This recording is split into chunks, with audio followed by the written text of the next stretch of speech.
హైదరాబాద్ నాచారంలో ఒక private land కు Hydraa fencing వేయడం వివాదానికి దారితీసింది. హైడ్రా అధికారులను అడ్డుకున్న యజమానులు ప్రైవేట్ భూమిలో ఎంట్రీపై ఫైర్ అయ్యారు. ఇంతకీ ఏంటి హైడ్రా భూ వివాదం?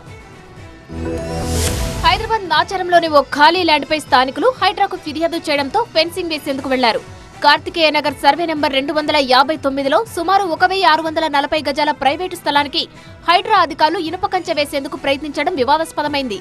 కంచె వేస్తున్న హైడ్రా అధికారులను ల్యాండ్ యజమానులు అడ్డుకున్నారు.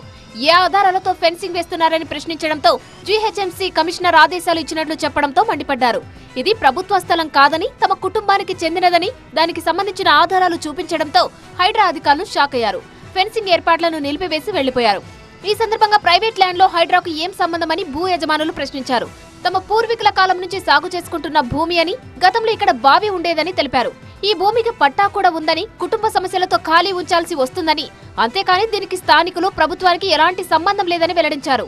హైడ్రాను, జీహెచ్ఎంసీ అధికారులను స్థానికులు తప్పుదారి పట్టించేందుకు ప్రయత్నిస్తున్నారని మండిపడ్డారు. ఫిర్యాదులు వచ్చినప్పుడు రికార్డులు చెక్ చేసుకోవాలని, విచారించిన తర్వాతే చర్యలు తీసుకోవాలని హైడ్రా అధికారులకు సూచించారు ల్యాండ్ యజమాని నాగరాజు.